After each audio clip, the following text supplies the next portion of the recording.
বিজেপির কথা মতো বাংলার মানুষকে বিভ্রান্ত করার চেষ্টা করছে নির্বাচন কমিশন। দলীয় কর্মসূচি থেকে নির্বাচন কমিশনকে নিশানা করলেন সাংসদ মহুয়া মৈত্র।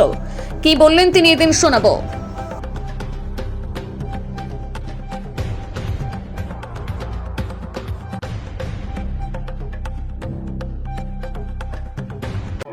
এই যে আমরা সুস্বাস্থ্য পেলে পরপর কাজ হচ্ছে আবাসের কাজ বা সেই পদক্ষেপ বলে আপনি মনে করছেন? দেখুন, আমাদের যেগুলো প্রাচীন শহর আছে, যেগুলো নতুন শহর, সেগুলো তো একটা প্ল্যান পেতে করা যায়। কিন্তু যেরকম প্রাচীন শহর আছে কৃষ্ণনগর, নবদ্বীপ, শান্তিপুর, প্রাচীন শহরে আমাদের অনেক বাধ্যবাধকতার মধ্যে কাজ করতে হয়, কারণ রাস্তাঘাট ছোট, বাড়িগুলো পাশে পাশে, সেখানে সবসময় যেগুলো নতুন শহরের মতো কাজ করা যায় না। কিন্তু সেখানে দাঁড়িয়ে যদি আমরা এই কাজগুলো দেখি, একদিনে 8টা সুস্বাস্থ্য কেন্দ্র উদ্বোধন করা, 27টা পদশ্রী রাস্তা, আগামী দিনে আরো 28টা হবে, এগুলো আমার মনে হয় goes a long way in improving infrastructure. Thank you. আচ্ছা, আমি আপনাদের মাধ্যমে সকলকে অবগত করতে চাই যে কিভাবে নির্বাচন কমিশন বিজেপির কথা মতো কিভাবে বাংলার মানুষকে বিভ্রান্ত করার চেষ্টা করছে।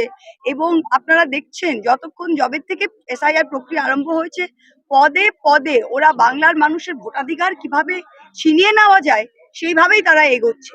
আপনারা দেখলেন যে আমরা যখন সুপ্রিম কোর্টে গেলাম, 9 ফেব্রুয়ারি সুপ্রিম কোর্ট অর্ডারে পরিষ্কার লেখা আছে যে যা যা ডকুমেন্টস, এসআইআর ডকুমেন্টস যেগুলো অ্যাপ্লিকেবল, সেগুলো প্রত্যেকটাই বৈধ এবং যে কোনো মানুষ যে কোনো ডকুমেন্টস দিতে পারে। 27 অক্টোবর এসআইআর এর সার্কুলার, বাংলার যখন এসআইআর শুরু হলো, এসআইআর সার্কুলারে আপনারা দেখেছেন পরিষ্কার লেখা আছে যে any land slash house allotment certificate issued by any government is a valid document. তার মানে যে কোনো জমি বা বাড়ির অ্যালটমেন্ট সার্টিফিকেট সেটা কিন্তু বৈধ, যে কোনো ভোটার সেটা দিতে পারে। পশ্চিমবাংলায় আমরা যারা পিএমএওয়াই বা বাংলার বাড়ি, যে ফাইন্যান্সিয়াল স্যাংশন লেটার, ধরো কারো জমি আছে, সে বাংলার বাড়িটা পেলো, গরিব মানুষ, তার খালি একটু জমি আছে, বাংলার বাড়ি পেলো, সে তো শুধু চিঠিটাই পাবে যে তাকে এতখানি 1,30,000 বা যাই হোক বরাদ্দ হয়েছে, সেই চিঠিটা আপলোড করা হয়েছে। এখন হিয়ারিং প্রক্রিয়া শেষ হয়ে যাওয়ার পর নির্বাচন কমিশন গতকাল বলছে যে না, এইটা বৈধ নয় এবং এই ডকুমেন্টটা নেওয়া যাবে না। যারা এই ডকুমেন্টটা দিয়ে দিয়েছে তাদের কি হবে? তাদের কি নাম কাটা যাবে? আমরা পরশুদিন আবার সুপ্রিম কোর্টে আমাদের হিয়ারিং আছে 20 তারিখে, এটা আমরা বলবো।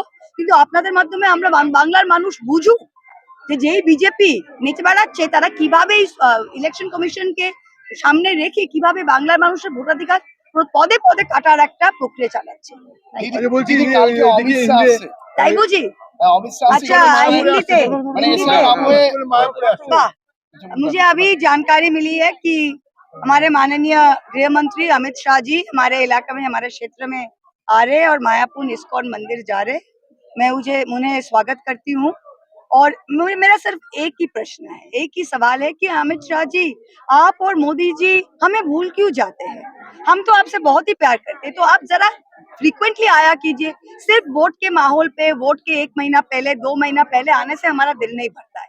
आप अगर ऑल द ईयर टाइम आइएगा तो हमारे को बहुत खुशी होगी। और हम चाहते हैं कि आप वोट के बाद भी आइए, क्योंकि इस बार जब आएंगे तो सिर्फ मायापुर मत जाना। हमारे यहाँ पे जितने मंदिर है, हमारे कृष्णनगर में सिद्धेश्वरी काली मंदिर है, जितने मंदिर है, सब मंदिर में एक बार माथा टेक के जाइए, क्योंकि इस बार जो आपकी लड़ाई है ना बंगाल में, उसके लिए अगर सब देव देवता भी आपको आशीर्वाद करे, आप उसको पार नहीं करेंगे। और तब भी आप जब आ ही रहे तो सब जगह एक बार माथा टेक के जाइए।